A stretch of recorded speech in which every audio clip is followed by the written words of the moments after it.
Welcome back. आप सभी का बहुत बहुत स्वागत है फार्मास्यूटिकल केमिस्ट्री की पहली क्लास में। तो देखिए स्टूडेंट्स के जो है बहुत सारे कॉल और मैसेज आ रहे थे कि सर फार्मास्यूटिकल केमिस्ट्री की जो है एक भी क्लास अभी ऐप पर अपलोड नहीं है। तो देखिए आज से जो है आपकी फार्मास्यूटिकल केमिस्ट्री की जो है वो क्लास स्टार्ट हो गई है और इस हफ्ते में जो है हम फार्मास्यूटिकल केमिस्ट्री की जो है वो क्लास रेगुलर करेंगे। तो चलिए आज की क्लास को शुरू कर लेते हैं। तो देखिए जो हमारा फार्मास्यूटिकल केमिस्ट्री का पहला चैप्टर है ये इसका यहाँ पर पूरा सिलेबस है, इंट्रोडक्शन टू फार्मास्यूटिकल केमिस्ट्री। ये जो है आपका यहाँ पर पूरा जो है यहाँ पर सिलेबस होने वाला है। और देखिए इस चैप्टर की बात की जाए तो इस चैप्टर से जो है दो क्वेश्चन हमेशा से एग्जाम में पूछा जाता है, एक आपका इम्प्योरिटी और एक आपका लिमिट टेस्ट। यही जो है दो टॉपिक इस चैप्टर से बहुत ज्यादा इंपॉर्टेंट है और इन दोनों टॉपिक को जो है आज की इस वीडियो क्लास में हम सॉल्व करेंगे और साथ में प्रीवियस ईयर के जो क्वेश्चन है हम उनको जो है डिस्कस करेंगे। ठीक है, तो source and effect of impurities in pharmacopoeial substances.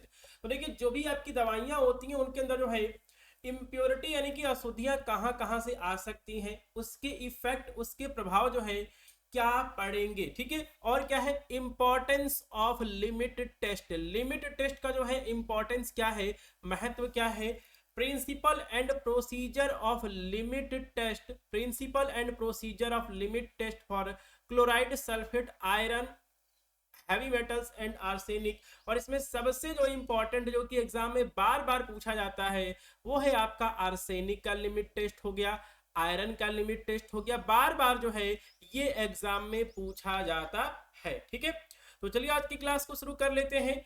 तो सबसे पहले हम यहाँ पे क्वेश्चंस को देखते हैं कि प्रीवियस ईयर में क्या क्या जो क्वेश्चन है वो यहाँ पर पूछे गए हैं। ठीक है, चलिए तो यहाँ पे आपको पहला क्वेश्चन दिख रहा है, describe the principle and chemical reaction involved in the limit test for of the following. तो ये आपका बीटीयूपी 2022 का 5 नंबर का क्वेश्चन पूछा गया था। तो इसमें जो है आपको केमिकल रिएक्शन लिखना था, प्रिंसिपल लिखना था, लिमिट टेस्ट का दो ऑप्शन दिए गए थे, आयरन और आर्सेनिक। ठीक है, तो आयरन और आर्सेनिक में से जो है किसी एक का जो है आपको लिमिट टेस्ट लिखना था। लेकिन आज की इस क्लास में जो है हम दोनों का लिमिट टेस्ट डिटेल में डिस्कस करेंगे, प्रिंसिपल और केमिकल रिएक्शन। आप इस क्वेश्चन को 100% तैयार कर लेंगे अपने एग्जाम के लिए। ठीक है, चलिए उसके बाद देखिए 2022 में जो है इसी टॉपिक से क्या क्वेश्चन पूछा गया। 2022 में पूछा गया write a note on limit test, limit test के ऊपर क्या लिखिए, नोट लिखिए। बीटीयूपी 2023 5 नंबर का क्वेश्चन था। ठीक है, तो देखिए इसमें आप क्या करते हैं, इसमें भी जो है आप आयरन या फिर आर्सेनिक दोनों में से किसी एक का जो है आप लिमिट टेस्ट लिख देते। इसमें स्पेसिफिक लिखा नहीं है कि आपको आयरन का लिखना है फिर आर्सेनिक का लिखना है, लेकिन किसी का भी जो है आप एक इसमें लिमिट टेस्ट लिख देंगे। तीसरा क्वेश्चन था why thioglycolic acid is used in the limit test of iron. ठीक है, ये जो क्वेश्चन है वो यहाँ पर दिया गया है, ये आपका बीटीयूपी 2023 3 नंबर का जो है वो यहाँ पर क्वेश्चन पूछा गया था। ठीक है, तो देखिए स्टूडेंट्स हम यहाँ पर थ्योरी में जिस भी टॉपिक को डिस्कस कर रहे हैं उसी टॉपिक से जो है आपके एमसीक्यू भी जो है बन जाएंगे 1 नंबर वाले। तो उस चीज को जो है मैं यहाँ पर आपको बता दूंगा कि यहाँ से जो है आपसे एक क्वेश्चन पूछा जा सकता है 1 नंबर का। देखिए अब यहाँ से आपसे क्या क्वेश्चन पूछा जाएगा, यहाँ से आपसे जो है क्वेश्चन पूछा जाएगा कि थायोग्लाइकोलिक एसिड, ग्लाइकोलिक एसिड का जो उपयोग है वो किसके लिमिट टेस्ट में किया जाता है। ऑप्शन दिया रहेगा 4, आयरन, आपका यहाँ पर आयरन हो गया, सल्फेट हो गया, क्लोराइड हो गया, आर्सेनिक हो गया। चार ऑप्शन जो है आपको दिए रहेंगे, लेकिन आपको पता है कि थायोग्लाइकोलिक जो आपका यहाँ पर थायोग्लाइकोलिक एसिड है इसका जो उपयोग है आयरन के लिमिट टेस्ट में किया जाता है। तो 1 नंबर का एमसीक्यू जो है आपका यहाँ पर बन जाएगा। ठीक है, चलिए तो आज की क्लास को जो है वो हम शुरू कर लेते हैं और इन सभी क्वेश्चंस को जो है हम सॉल्व करना स्टार्ट करते हैं। ठीक है, चलिए तो सबसे पहले बात करेंगे लिमिट टेस्ट ऑफ आयरन की, लिमिट टेस्ट ऑफ आयरन। तो देखिए स्टूडेंट्स जो भी आपकी दवाइयां होती हैं इनके अंदर जो है जो भी आपकी इम्प्योरिटी होती है, कितनी इम्प्योरिटी अधिकतम होनी चाहिए, इसके बारे में जो है जो हमारे इंडियन फार्माकोपिया है या फिर दूसरी जो भी फार्माकोपिया है उनमें जो है वो डिटेल से दिया गया होता है कि जो भी आपकी दवाइयां हैं उनमें जो है कितना इम्प्योरिटी जो है वो परमिसिबल है, मतलब इससे अधिक जो है वो इम्प्योरिटी नहीं होनी चाहिए। ठीक है, तो आयरन का जो लिमिट टेस्ट है वो आपका इसलिए किया जाता है, लिमिट टेस्ट का उद्देश्य किसी भी सैंपल में आयरन की अनुमति सीमा यानी कि परमिसिबल लिमिट से अधिक मात्रा की उपस्थिति का पता लगाने के लिए जो है वो लिमिट टेस्ट किया जाता है। जो भी आपका टैबलेट, जो भी आपका सस्पेंशन है, मतलब कोई भी आपका दवाई हो गया, कोई भी आपका ड्रग हो गया, उसके अंदर जो है जो आपका फार्माकोपिया है, फार्माकोपिया में जो भी स्टैंडर्ड दिया गया है कि मतलब आयरन जो है इस मात्रा से अधिक नहीं होना चाहिए, तो वो जो है आपके दवाइयों में नहीं होना चाहिए। ठीक है, चलिए तो अब जो है हम इसके प्रिंसिपल की बात जो है वो हम यहाँ पे कर लेते हैं। इसके प्रिंसिपल की जो है वो हम यहाँ पे बात कर लेते हैं। तो ये जो है आपका नीचे वाला क्या है, प्रिंसिपल लिखा गया है। तो देखिए आयरन का लिमिट टेस्ट होता है आयरन और थायोग्लाइकोलिक एसिड के बीच के रिएक्शन पर निर्भर करता है। ठीक है, तो आयरन और थायोग्लाइकोलिक एसिड के रिएक्शन के ऊपर जो है आयरन का लिमिट टेस्ट निर्भर करता है। यह अभिक्रिया जो है सिट्रिक एसिड और अमोनिकल अल्कलाइन मीडियम की मौजूदगी में कराई जाती है। ठीक है, तो आयरन का लिमिट टेस्ट जो है किसकी मौजूदगी में होता है, सिट्रिक एसिड और अमोनिकल अल्कलाइन मीडियम की जो है मौजूदगी में होता है। ठीक है, इससे क्या बनता है, इससे जो है फेरस थायोग्लाइकोलेट, इससे जो है फेरस थायोग्लाइकोलेट का जो है पर्पल या फिर बैगनी रंग का उत्पादन होता है, जिससे यह पता लगता है कि आयरन जो है इस सैंपल के अंदर मौजूद है। अब जो है हम यहाँ पे केमिकल रिएक्शन के बारे में जो है वो हम डिस्कस कर लेंगे। ठीक है, तो ये आपका थायोग्लाइकोलिक एसिड का जो है फार्मूला है, सभी लोग लिख लेंगे 2HCH2COOH प्लस क्या लिखा गया है, Fe2 प्लस लिखा गया है, फेरस फॉर्म लिखा गया है। तो ये थायोग्लाइकोलिक एसिड का रिएक्शन हुआ किसके साथ में, फेरस के साथ में। फेरस जो है आपका क्या है यहाँ पर, ठीक है, आयरन की इंप्योरिटी है। आयरन की इंप्योरिटी जो है दो फॉर्म में होती है, ठीक है, डाईवैलेंट और ट्राईवैलेंट। ठीक है, तो यहाँ पे जो रिएक्शन होती है किसके साथ होती है, डाईवैलेंट के साथ में होती है। थायोग्लाइकोलिक एसिड का जो है रिएक्शन कराया गया फेरस के साथ में, क्या बना, फेरस थायोग्लाइकोलेट बना। फार्मूला है Fe ब्रैकेट में HCH2COOH का whole twice plus 2 hydrogen atom. अब देखिए थायोग्लाइकोलिक एसिड का जो उपयोग है, देखिए यहाँ पे जो है एक आपका 3 नंबर का क्वेश्चन पूछा गया है BTUP 2023 में कि थायोग्लाइकोलिक एसिड का जो उपयोग है वो आयरन के लिमिट टेस्ट में क्यों किया जाता है। तो इस क्वेश्चन का जो आंसर है वो आप यहाँ से लिख सकते थे। ठीक है, चलिए तो हम यहाँ पे डिस्कस कर लेते हैं। तो देखिए जो भी आपका पर आयरन होता है, आयरन की इंप्योरिटी जो होती है वो दो फॉर्म में हो सकती है, एक आपका फेरस है या फिर फेरिक है, Fe2 प्लस है या फिर Fe3 प्लस है। देखिए जो आपके यहाँ पर आयरन की इंप्योरिटी है वो अगर सैंपल के अंदर फेरिक फॉर्म में है, तो जो आपका ये थायोग्लाइकोलिक एसिड होगा वो उसको फेरस, वो उसको क्या करेगा, फेरस फॉर्म में क्या करेगा, रिड्यूस कर देगा। ठीक है, तो थायोग्लाइकोलिक एसिड का जो है हम उपयोग इसलिए करते हैं क्योंकि हमारे सैंपल में अगर आयरन की इंप्योरिटी अशुद्धि जो है वो अगर ट्राईवैलेंट फॉर्म में है, फेरिक फॉर्म में है, तो थायोग्लाइकोलिक एसिड क्या करेगा, उसे क्या कर देगा, उसको बदल देगा फेरस फॉर्म में, उसे जो है डाईवैलेंट में जो है क्या करेगा, कन्वर्ट कर देगा। तो यहाँ पे हमारा क्या है, फेरस, सॉरी यहाँ पे जो है फेरिक फॉर्म में हमारी इंप्योरिटी है और ये हमारा थायोग्लाइकोलिक एसिड है, इसने क्या किया कि फेरिक फॉर्म को जो है फेरस फॉर्म में कन्वर्ट कर दिया। तो इस रिएक्शन को भी जो है आप लिखेंगे Fe3 प्लस प्लस 2HCH2COOH और ये आपका बदल जाएगा फेरस में प्लस 2HCH2COO का ऊपर रहेगा माइनस का निशान रहेगा प्लस 2 हाइड्रोजन एटम। ठीक है, तो देखिए केमिकल रिएक्शन जब आप 4 से 5 बार लिखेंगे तो ऑटोमेटिक जो है ये केमिकल रिएक्शन आप अपने एग्जाम में अपने कॉपी में जो है आप इसको लिख पाएंगे। एक बार मैं यहाँ से हट जाता हूँ ताकि आप इस केमिकल रिएक्शन को कंप्लीट लिख सकें। ठीक है, चलिए तो अब जो है बात करते हैं, चलते हैं अगले पेज पे। तो देखिए थायोग्लाइकोलिक एसिड जो होता है, थायोग्लाइकोलिक एसिड जो होता है, थायोग्लाइकोलिक एसिड जो है फेरस आयरन के साथ जो है पर्पल कलर देगा। ठीक है, तो ये जो है यहाँ पे हमारा पूरा केमिकल रिएक्शन जो है वो हमने यहाँ पे लिखा है। तो इसी रिएक्शन को चाहे तो आप यहाँ पे फिर से लिख देंगे कि जो आपके पर थायोग्लाइकोलिक एसिड है उसने यहाँ पर जो है उसने यहाँ पर ठीक है रिएक्ट किया फेरस फॉर्म के साथ और बन गया फेरस थायोग्लाइकोलेट, जो कि क्या है पर्पल कलर का जो है आपको यहाँ पर रंग देखने को मिलेगा। पर्पल कलर ये आपका है, ये आपका कौन सा कलर है, पर्पल कलर है, या फिर थोड़ा सा पिंक कलर भी जो है आपको देखने को मिल सकता है। तो कौन सा कलर मिलेगा ये भी जो है आप याद रखेंगे, MCQ न्यूमेरिकल में जो है आपसे पूछा जा सकता है। तो देखिए आयरन के लिमिट टेस्ट में जो है कौन कौन से अभिकर्मक यानी कि रीएजेंट्स यूज होते हैं। तो पहला तो है आपका थायोग्लाइकोलिक एसिड, थायोग्लाइकोलिक एसिड सभी लोग जो है लिख लेंगे। ठीक है, 1 नंबर का जो है वो क्वेश्चन पूछा जा सकता है।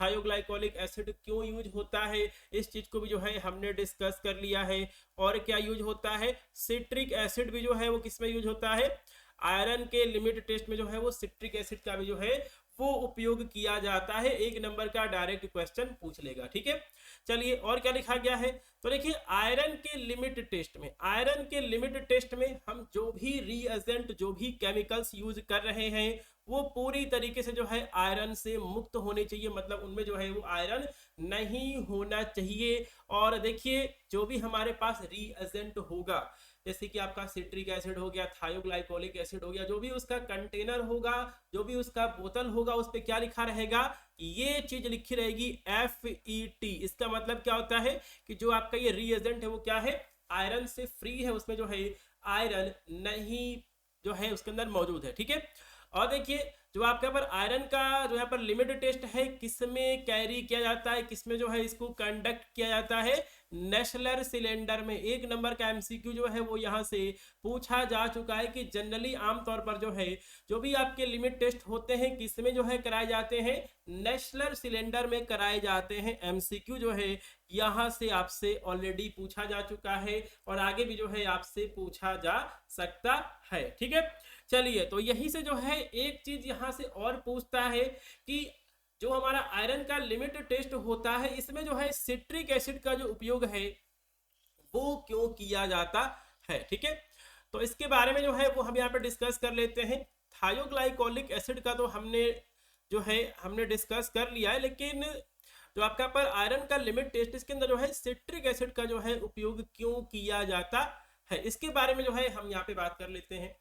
तो देखिए जो आपका ये सिट्रिक एसिड होता है ये क्या करता है कि ये फेरिक आयन के साथ में क्या बनेगा, सॉल्युबल कॉम्प्लेक्स बना लेगा, एक घुलनशील कॉम्प्लेक्स बना लेगा। देखिए अभी आपने यहाँ पर डिस्कस किया है कि जो आपका यहाँ पर आयरन का लिमिट टेस्ट हो रहा है ये किससे हो रहा है, ये जो है आपका फेरस फॉर्म वाले आयरन से हो रहा है, मतलब ये आपका Fe2+ जो आपके पास आयरन है उससे हो रहा है। इसमें जो है फेरिक आयन की क्या आवश्यकता है, इसमें जो है फेरिक आयन की कोई भी आवश्यकता नहीं है। अगर फेरिक आयन अगर इसके अंदर अधिक होगा तो क्या हो जाएगा, जो आपका ये लिमिट टेस्ट का केमिकल रिएक्शन हो रहा है उसके अंदर कुछ डिस्टरबेंस हो सकती है। तो सिट्रिक एसिड का जो है उपयोग यहाँ पर इसलिए किया जा रहा है कि ऐसी आयरन की इंप्योरिटी जो कि फेरिक फॉर्म में होगी वो सिट्रिक एसिड के साथ क्या करेगी, सॉल्युबल कॉम्प्लेक्स बना लेगी। इससे क्या होगा, इससे जो आपके पास आयरन होगा वो फेरिक हाइड्रोक्साइड के रूप में जो है प्रिसिपिटेट यानी कि अवक्षेपित नहीं होगा। ठीक है, दूसरा रीजन है जो आपके पर सिट्रिक एसिड होगा वो क्या करेगा कि जो आपका यहाँ पर आयरन है वो उसको क्या करेगा, सॉल्यूशन फॉर्म में जो है क्या करेगा, बनाए रखेगा, जिससे थायोग्लाइकोलिक एसिड जो है वो फेरस फॉर्म के साथ जो है वो रिएक्शन करेगी और हमें हल्का पर्पल या फिर पिंक कलर जो है हमें देखने को मिलेगा। और तीसरा जो है इसका वजह ये है कि यह जो है आपका मास्किंग एजेंट के रूप में काम करता है, जिससे कैल्शियम मैग्नीशियम जो है वो इस रिएक्शन में किसी भी तरह की जो बाधा है वो नहीं डालते हैं। ठीक है, तो इस पूरे क्वेश्चन को आप तैयार कर लेंगे। लिमिट टेस्ट ऑफ आयरन, जिसका प्रिंसिपल हमने डिस्कस किया हुआ है कि कौन कौन सी केमिकल रिएक्शन यूज होते हैं, क्या यहाँ पर ठीक है केमिकल रिएक्शन है, थायोग्लाइकोलिक एसिड का जो उपयोग है वो लिमिट टेस्ट ऑफ आयरन में क्यों किया जाता है, सिट्रिक एसिड का उपयोग क्यों किया जाता है, इस चीज को जो है हमने डिस्कस कंप्लीट यहाँ पे कर लिया है। ठीक है, चलिए अब जो है हम बात करेंगे लिमिट टेस्ट ऑफ आर्सेनिक की, बहुत इंपॉर्टेंट है। ठीक है, लिमिट टेस्ट ऑफ आर्सेनिक की बात जो है हम कर लेते हैं। ठीक है, तो देखिए जहां जहां से MCQ बन सकता है उस चीज को भी जो है मैं आपको बताते हुए चलूंगा। ठीक है, चलिए तो देखिए आर्सेनिक का लिमिट टेस्ट जो है गुडजेट मेथड पर जो है ये आधारित होता है और यहाँ से MCQ पूछा जा चुका है कि आर्सेनिक का जो लिमिट टेस्ट होता है या फिर गुडजेट अपैरेटस में जो है किसका लिमिट टेस्ट कराया जाता है, यहां से जो है वो MCQ पूछा जा चुका है। ठीक है, आर्सेनिक का लिमिट टेस्ट, ठीक है, आर्सेनिक का जो लिमिट टेस्ट होता है उसे किसमें कंडक्ट किया जाता है, ये जो है आपका गुडजेट अपैरेटस में जो है इसको कराया जाता है। 1 नंबर का MCQ जो है वो ऑलरेडी एग्जाम में पूछा जा चुका है। प्रीवियस ईयर के क्वेश्चन पेपर जो है फार्मेसी पॉइंट ऐप पर अपलोड किए गए हैं, या फिर यूट्यूब चैनल पे भी जो है प्रीवियस ईयर के क्वेश्चंस को डिस्कस किया गया है। तो आप वहां से जो है PYQ चेक कर सकते हैं BT UP D pharma first year के। ठीक है, तो देखिए आर्सेनिक का लिमिट टेस्ट जो है किस अपैरेटस में होता है, गिडजेट अपैरेटस में होता है। 1 नंबर का क्वेश्चन जो है पूछा जा चुका है। ठीक है, चलिए, तो जैसे अभी हमने डिस्कस किया है कि जो हमारा आयरन का इम्प्योरिटी होता है डाइवेलेंट फॉर्म में हो सकता है, फेरस फॉर्म में हो सकता है, या फिर ट्राइवेलेंट फॉर्म में हो सकता है, फेरिक फॉर्म में हो सकता है। वैसे ही जो आपका यहाँ पर आर्सेनिक है, ठीक है, जो आपका यहाँ पर आर्सेनिक है, इसकी जो पर इम्प्योरिटी है ट्राइवेलेंट फॉर्म में हो सकती है AS3+, या फिर पेंटावेलेंट AS+5 रूप में जो है आर्सेनिक की इम्प्योरिटी हो सकती है। ठीक है, चलिए, तो देखिए जो भी हमारा सैंपल होता है, जो भी हमारे यहाँ पर ड्रग होती है, उसको जो है हम क्या करते हैं एसिड के अंदर डिसॉल्व करते हैं। ये एसिड क्या करता है, ये एसिड क्या करेगा, अगर आपकी आर्सेनिक की इम्प्योरिटी, अगर आर्सेनिक की अशुद्धि अगर ट्राइवेलेंट फॉर्म में है AS3+ में है, तो वो उसे क्या करेगा, उसे जो है वो H3ASO3 आर्सेनियस एसिड में जो है वो उसे क्या करेगा, कन्वर्ट कर देगा। ठीक है, चलिए, तो देखिए, और अगर आर्सेनिक की इम्प्योरिटी पेंटावेलेंट फॉर्म में है, अगर आर्सेनिक की इम्प्योरिटी किसमें है, पेंटावेलेंट फॉर्म में है, तो एसिड जो होगा वो उसे आर्सेनिक एसिड H3AS4 में क्या करेगा, कन्वर्ट कर देगा। शॉर्ट में केमिकल रिएक्शन मैंने यहाँ पर लिख रखा है। ठीक है, तो यहाँ पे इम्प्योरिटी क्या है, आर्सेनिक का ट्राइवेलेंट फॉर्म में है। यहाँ पे HCl हाइड्रोक्लोरिक एसिड हमने लिया हुआ है, इसने क्या किया, इसको जो है आर्सेनियस एसिड में H3ASO3 में इसने क्या कर दिया, कन्वर्ट कर दिया। ठीक है, अगर आर्सेनिक की इम्प्योरिटी किसमें है, पेंटावेलेंट फॉर्म में है, तो ये जो है इसको आर्सेनिक एसिड H3AS4 में क्या करेगा, उसको कन्वर्ट कर देगा। ठीक है, तो ये जो है हमारा यहाँ पर पहला रिएक्शन है। चलिए अगले पेज पे चलते हैं। तो देखिए जो आपका यहाँ पर आर्सेनिक एसिड था, जो आपका यहाँ पर आर्सेनिक एसिड H3AS4 था, इसको हम क्या करेंगे, रिड्यूस करेंगे। ठीक है, तो यहाँ पर ऑक्सीडेशन का मतलब क्या होता है, ऑक्सीडेशन का मतलब होता है कि किसी केमिकल रिएक्शन में ऑक्सीजन को ऐड किया जा रहा है, और जब आप ऑक्सीजन को हटाएंगे तो क्या होगा, वो आपका होगा रिड्यूसिंग होगा। तो देखिए यहाँ पर H3ASO4 देखने को मिल रहा है, ऑक्सीजन के आपको यहाँ पर 4 मॉलिक्यूल देखने को मिल रहे हैं। एक ऑक्सीजन का मॉलिक्यूल आपने हटा दिया तो क्या हुआ, H3ASO3 हुआ, जिसे क्या बोलेंगे, आर्सेनियस एसिड बोलेंगे। क्या बोलेंगे, आर्सेनियस एसिड जो है कहा जाएगा। ठीक है, तो देखिए जो आपका ये आर्सेनिक एसिड होगा H3AS4 आर्सेनिक एसिड को H3ASO3 आर्सेनियस एसिड में अपचयित रिड्यूस कर दिया जाता है। ठीक है, चलिए अगले पेज पे चलते हैं। आर्सेनियस एसिड यानी कि जो आपका पर H3ASO3 है, इसकी जो है रिएक्शन अब कराई जाती है जिंक और हाइड्रोक्लोरिक एसिड के साथ में, जिससे आर्सेनियस एसिड जो होता है वह अब आर्साइन गैस में बदल जाता है। ठीक है, ये आपका है H3ASO4 है। इसका जो है हमने यहाँ पर 1 सेकेंड क्या लिखा गया है, आर्सेनियस एसिड है ये। ठीक है, यहाँ पर 3 रहेगा, इसको हम यहाँ पे सही कर लेते हैं। यहाँ पे आपका 3 रहेगा, थोड़ा सा केमिकल रिएक्शन लिखने में गलती हो गई है। H3ASO3 आर्सेनियस एसिड को जो है अब जिंक और हाइड्रोक्लोरिक एसिड के साथ जो है इसका हम रिएक्शन कराते हैं, तो क्या होगा, ये जो आपका यहाँ पर आर्सेनियस एसिड जो होगा वो आपका किस में कन्वर्ट हो जाएगा, आर्साइन गैस में, ASS3 में जो है कन्वर्ट हो जाएगा। ठीक है, ये आपका कौन सा गैस है, आर्साइन गैस है। ASS3 कौन सा गैस है, आर्साइन गैस है। MCQ जो है बन सकता है आपसे। ठीक है, तो यहां तक जो है कोई दिक्कत किसी को नहीं होनी चाहिए। अब क्या है कि जो आपका ये आर्साइन गैस बनेगा, हम इसको पास कराएंगे किससे, मर्क्यूरिक क्लोराइड पेपर से। तो आर्साइन गैस को ठीक है, आर्साइन गैस को mercuric chloride HgCl2, mercuric chloride का केमिकल फार्मूला HgCl2 है। ठीक है, तो आर्साइन गैस को जो है मर्क्यूरिक क्लोराइड पेपर से पास कराया जाता है, जिससे कौन सा कलर बनेगा, यहां से MCQ पूछा जा सकता है, येलो या फिर ब्राउन कलर का जो है मर्क्यूरिक क्लोराइड पेपर में क्या बनेगा, धब्बा बनेगा।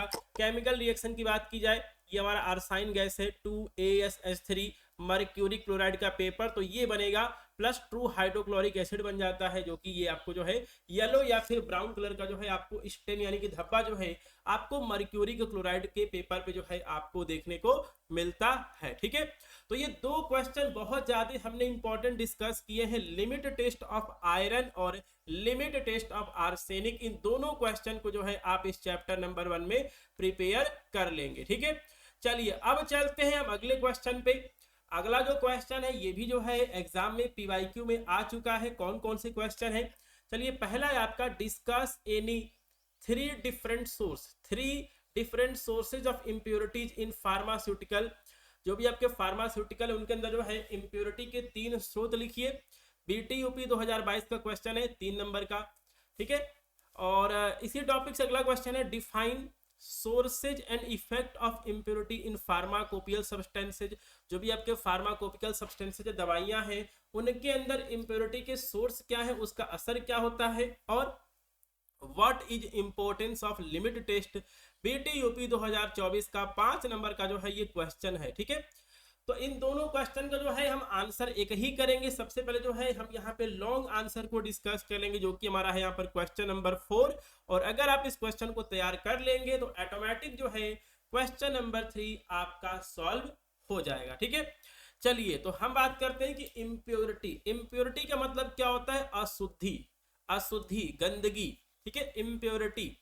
चलिए तो देखिए इम्प्योरिटी क्या होता है, अनडिजायरेबल पदार्थ होते हैं, अनडिजायरेबल सब्सटेंसेज होते हैं जो कि हमें हमारी दवाइयों में चाहिए नहीं, लेकिन ये जो है कहीं ना कहीं से क्या होते हैं हमारी दवाइयों में आ जाते हैं, जो किसी फार्मास्यूटिकल सब्सटेंसेज में मौजूद होते हैं लेकिन उनके होने की आवश्यकता नहीं होती है।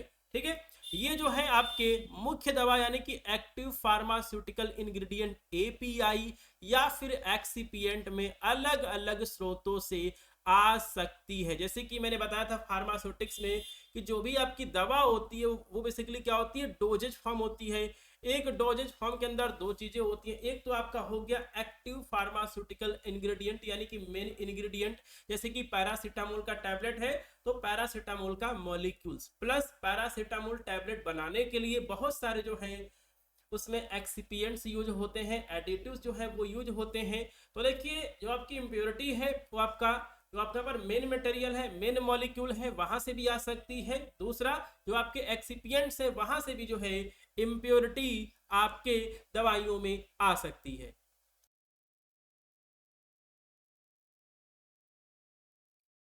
तो देखिए इम्प्योरिटी का जो है वो नुकसान क्या, देखिए जो भी आपकी दवाइयां हैं अगर इसमें इम्प्योरिटी होती है तो इसके नुकसान जो है बहुत सारे हो सकते हैं। कुछ इम्प्योरिटी जो है उसकी वजह से मरीजों के अंदर साइड इफेक्ट हो सकता है, जो आपकी दवा है उसकी क्वालिटी जो है वो कम हो सकती है, जो दवा से आपको फायदा मिलना चाहिए था, जो उसका इफेक्ट होना चाहिए था, वो जो है इम्प्योरिटी की वजह से नहीं होता है। तो इम्प्योरिटी क्या है आप इस चीज को जो है यहाँ पे समझ गए होंगे। तो अगर आपसे एग्जाम में पूछता है कि व्हाट इज इम्प्योरिटी या फिर डिफाइन इम्प्योरिटी, तो इस चीज को जो है आप अपने आंसर बुक में, नोटबुक में जो है आप जरूर से लिख पाएंगे। ठीक है, चलिए तो अब जो है हम यहाँ पे बात करते हैं सोर्सेज ऑफ इम्प्योरिटी की।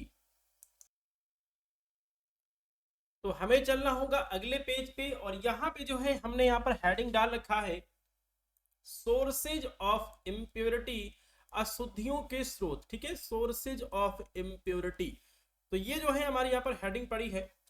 तो देखिए जो आपकी इम्प्योरिटी है वो आपकी दवाइयों में कहां कहां से आ सकती है। आप जस्ट इमेजिन करिए कि आप जो है अपने घर पे जो है कोई डिश बना रहे हैं, कोई सब्जी बना रहे हैं, कुछ दाल चावल जो है आप बना रहे हैं, तो जो आप भोजन तैयार करें उसके अंदर जो है गंदगी कहां कहां से मिल सकती है। एक तो है कि आप जो रॉ मटेरियल यूज कर रहे हैं, आप जो भी सब्जियां यूज कर रहे हैं उसके अंदर पहले से क्या हो गंदगी हो, तो जो आपका रॉ मटेरियल है उसके माध्यम से भी जो है आपके भोजन में इम्प्योरिटी, गंदगी जो है वो आ सकती है। ठीक है, चलिए तो पहला यहाँ पर हेडिंग है आपका कच्चे माल से। ठीक है, कच्चे माल से, तो देखिए यदि दवा को बनाने में जो भी रॉ मटेरियल उपयोग किया जा रहा है अगर वे स्वयं क्या है इम्प्योर है, उनके अंदर इम्प्योरिटी है, तो जो आप दवा बनाएंगे उससे जो आपका फाइनल प्रोडक्ट होगा उसमें भी जो है इम्प्योरिटी आ जाएगी। जैसे कि यदि किसी हर्बल ड्रग में मिट्टी या फिर कुछ दूसरे और कार्बनिक इनऑर्गेनिक इम्प्योरिटी हैं तो वे जो है आपके फाइनल प्रोडक्ट में आपकी दवा में मिल सकते हैं। तो ये जो है आपका यहाँ पर पहला सोर्स हो गया, ठीक है। उसके बाद बात करते हैं दूसरे सोर्स की, फ्रॉम सिंथेसिस प्रोसेस, संश्लेषण प्रक्रिया से। तो देखिए जो भी आपकी दवाइयां बनाई जाती हैं अधिकांश क्या होती है, केमिकल्स होती हैं। तो जब केमिकल्स रिएक्शन को कराया जाता है, जब केमिकल्स रिएक्शन को कराया जाता है तो ऐसा हो सकता है कि कुछ जो है जो आपके यहाँ पर रिएजेंट्स थे वो जो है पूरी तरीके से उपयोग नहीं हुए। तो केमिकल सिंथेसिस के दौरान unreacted reactants, catalyst, by product और सॉल्वेंट्स के रूप में जो है इम्प्योरिटी रह सकती है। जैसे कि आप किसी दवा को बनाने के लिए केमिकल रिएक्शन करा रहे हैं, ए वही केमिकल है प्लस आपके पास बी केमिकल है, आपने इसका केमिकल रिएक्शन कराया तो आपको प्रोडक्ट मिल गया सी और आपको मिल गया बाई प्रोडक्ट डी, ठीक है। तो इस केमिकल रिएक्शन में क्या है कि जो आपका यहाँ पर ए जो है आपका क्या है, ए आपका क्या है, रिएजेंट है, अभिकर्मक है। तो जब आप ये केमिकल रिएक्शन करा रहे थे यहाँ पे, ठीक है, बी वाले केमिकल से, तो ऐसा हुआ कि जो आपके पर बी वाला केमिकल है वो क्या हुआ, पहले क्या हो गया, खत्म हो गया। तो जो आपका ये ए वाला केमिकल है ये क्या होगा, ये जो है अधिक मात्रा में बचा रह जाएगा फाइनल प्रोडक्ट में। तो अनरिएक्टेड रिएक्टेंट्स हो गया। कैटालिस्ट, केमिकल रिएक्शन को कंडक्ट कराने के लिए आप किसी कैटालिस्ट का यूज कर रहे थे, वो हो सकता है कि आपने सही मात्रा में आपने उपयोग न किया हो, आपने अधिक मात्रा में उपयोग कर दिया हो, केमिकल रिएक्शन कंप्लीट हो गई, कैटालिस्ट भी जो है आपका बचा रह गया, ठीक है। हो सकता है कि जो आपने केमिकल रिएक्शन कराया है उसके अंदर जो है जो आपको प्रोडक्ट चाहिए था उसके अलावा भी जो है कुछ प्रोडक्ट बन गया हो, ठीक है, या फिर आपने कुछ सॉल्वेंट्स वगैरह का यूज किया होगा, ठीक है। तो इन सभी वजहों से क्या हो सकती है, जो आपके यहाँ पर फाइनल प्रोडक्ट, जो आपके यहाँ पर फाइनल प्रोडक्ट होगा उसके अंदर क्या होगा, इम्प्योरिटी होगी, ठीक है। तो केमिकल सिंथेसिस के दौरान unreacted reactants, catalyst, by product और सॉल्वेंट्स जो है वो आपके इम्प्योरिटी के रूप में रह सकते हैं। दूसरा है अगर, देखिए अगर जो है एसिड या फिर बेस का उपयोग यदि उचित मात्रा में नहीं किया गया तो ये जो है फाइनल प्रोडक्ट में जो है ये मिल सकते हैं और ये इम्प्योरिटी हो सकती है, ठीक है। तीसरा है आपका केमिकल डिकम्पोजिशन। तो देखिए जो भी आपकी दवाएं होती हैं इनका कुछ ना कुछ क्या होता है, एक्सपायरी डेट होता है। तो अगर आप इनको लंबे समय तक रखते हैं तो समय के साथ कुछ दवाओं के अंदर ऑक्सीडेशन, हाइड्रोलिसिस, फोटोलिसिस या फिर दूसरे रिएक्शन हो सकते हैं जिसके कारण जो आपकी दवा है वो क्या हो सकती है, डिग्रेड हो सकती है। जैसे जो आपका एस्पिरिन होता है मॉइस्चर की उपस्थिति में जो है ये सैलिसिलिक एसिड में जो है, सैलिसिलिक एसिड और एसिटिक एसिड में ये परिवर्तित हो जाता है, ठीक है। तीसरा है आपका प्रोसेसिंग एंड मैन्युफैक्चरिंग। तो प्रोसेसिंग एंड मैन्युफैक्चरिंग के दौरान भी जो है गंदगी जो है वो आपके दवाइयों में मिल सकती है। तो देखिए जो भी आपकी दवाइयां बनती हैं, चाहे टैबलेट हो गया, सिरप हो गया, कैप्सूल हो गया, इंजेक्शन हो गया, सॉल्यूशन हो गया, जब इनको बनाया जाता है, जब मैन्युफैक्चरिंग प्रोसेस की जाती है उस दौरान जो है बहुत सारे स्टेप्स होते हैं, जैसे कि फिल्ट्रेशन हो गया, ड्राइंग हो गया, स्टरलाइजेशन हो गया। तो इन सभी प्रोसेस को करते समय भी जो है इम्प्योरिटी क्या हो सकती है, आपकी दवाइयों के अंदर मिल सकती है। जैसे कि आप अपने घरों में पापड़ बना रहे हैं, चिप्स बना रहे हैं, आपने प्रॉपर जो है अच्छे तरीके से बनाया लेकिन आपने उसको जो है सुखाने के लिए धूप में रखा, ऊपर जो है आंधी चल रही है, तो क्या हो सकता है जो भी धूल मट्टी है वो आपके चिप्स पापड़ में आके चिपक सकती है, ठीक है। तो जो भी आपकी दवाइयां बनती हैं उनके प्रोसेसिंग के दौरान, उनके मैन्युफैक्चरिंग के दौरान भी जो है इम्प्योरिटी उसके अंदर मिल सकती है। मेटालिक कंटामिनेशन से भी जो है, ठीक है, मेटालिक कंटामिनेशन जो है आपके मशीनरी से आ सकते हैं। तो देखिए जो भी आप मशीन यूज कर रहे हैं हो सकता है कि उसके अंदर रस्टिंग प्रॉब्लम हो, जंग लगी हो, या फिर उसको पहले से साफ न किया गया हो अच्छे तरीके से। तो जब आप उसके अंदर कोई भी दवा बनाएंगे, टैबलेट, सिरप, कैप्सूल, सॉल्यूशन कुछ भी बनाएंगे, तो जो आपके यहाँ पर मशीनरी है वहां से भी जो है इम्प्योरिटी आ सकती है, ठीक है। पांचवा है आपका स्टोरेज कंडीशन। तो देखिए दवाइयों को तो आपने अच्छे से बनाया लेकिन जब उसका, ठीक है, लेकिन जो है जब यहाँ पे समय आया उसका स्टोर करने का तो आपने उसको सही से स्टोर नहीं किया। तो देखिए अगर नमी बहुत ज़्यादा है, टेम्परेचर कम या फिर ज़्यादा है, अगर जो है यहाँ पर लाइट को अगर आप नियंत्रित नहीं करते हैं तो जो भी आपकी दवा है उसके अंदर क्या हो सकता है, अपघटन हो सकता है, इम्प्योरिटी जो है उसके अंदर डेवलप हो सकती है। जैसे कि विटामिन सी, एस्कॉर्बिक एसिड जो होता है लाइट और नमी के कारण, मॉइस्चर के कारण जो है डीकम्पोज होकर निष्क्रिय हो जाता है, खराब हो जाता है, बेकार हो जाता है। ठीक है, चलिए तो आपका छठवां पॉइंट है पैकेजिंग मटेरियल। पैकेजिंग मटेरियल के बारे में हमने डिस्कस किया था फार्मास्यूटिक्स में चैप्टर नंबर 2 में। ठीक है, तो देखिए जो भी आपकी दवाइयां होती हैं उनको किसी न किसी पैकेजिंग मटेरियल में स्टोर करते हैं, उसको पैक करते हैं, जैसे कि प्लास्टिक, ग्लास, रबर आदि हो गया। तो देखिए जिन भी पैकेजिंग मटेरियल्स का जो उपयोग है दवाओं को पैक करने के लिए किया जा रहा है, उस पैकेजिंग मटेरियल से भी जो है कुछ केमिकल्स रिलीज हो सकते हैं, जो कि जो भी आपकी दवा है उसको क्या कर सकते हैं, उसमें ऐसे इम्प्योरिटी गंदगी के रूप में मिल सकते हैं। जैसे कि प्लास्टिक कंटेनर से जो है आपके थैलेट निकल सकते हैं, जो कि दवा में मिल सकते हैं। ठीक है, और सातवां आपका एनवायरमेंटल कंटामिनेंट्स, पर्यावरण के अंदर जो गंदगी है उसकी वजह से भी जो है आपकी दवाइयों में जो है इम्प्योरिटी आ सकती है। जैसे कि आपका डस्ट हो गया, माइक्रोब्स, सूक्ष्म जीव हो गए, कुछ हैवी मेटल्स हो गए, जो कि दवाइयों को बनाते समय मैन्युफैक्चरिंग और उनके स्टोरेज के दौरान जो है, ठीक है, दवा में जो है वो मिल सकते हैं। ठीक है, तो टोटल जो है 7 हमने ऐसे पॉइंट डिस्कस किए जहां से जो है दवाओं के अंदर जो है वो इम्प्योरिटी आ सकती है। ठीक है, तो देखिए क्वेश्चन नंबर 4 तो आपका सॉल्व हो गया। अभी हम इसमें जो है लिमिट टेस्ट का इंपॉर्टेंस डिस्कस कर लेंगे। और जो आपका क्वेश्चन नंबर 3 था, यहाँ पूछा है कि discuss any 3 different sources of impurity. तो देखिए टोटल जो है 7 सोर्स मैंने आपको बताए हैं, इसमें से जो आपको अच्छा लगे 3 सोर्स जो है आप लिख लेंगे। उससे पहले जो है इम्प्योरिटी क्या होती है इस चीज को जो है आप इसके आंसर में जरूर से लिखेंगे। ठीक है, चलिए तो अब जो है हम यहाँ पे डिस्कस कर लेंगे इफेक्ट ऑफ इम्प्योरिटी की। ये भी जो है आपसे अलग से 3 नंबर का क्वेश्चन एग्जाम में पूछ सकता है। ठीक है, इफेक्ट ऑफ इम्प्योरिटी। तो देखिए इम्प्योरिटी से क्या होता है, इम्प्योरिटी की उपस्थिति से दवा की पोटेंसी जो है, इसकी पावर होती है, शक्ति होती है, वो कम हो जाती है। उससे हमें जो फायदा मिलना चाहिए था वो हमें नहीं मिल पाता, उसका थेराप्यूटिक इफेक्ट कम हो जाएगा। कुछ इम्प्योरिटी टॉक्सिक होती है और शरीर के अंदर जो है एडवर्स इफेक्ट उत्पन्न कर सकती है।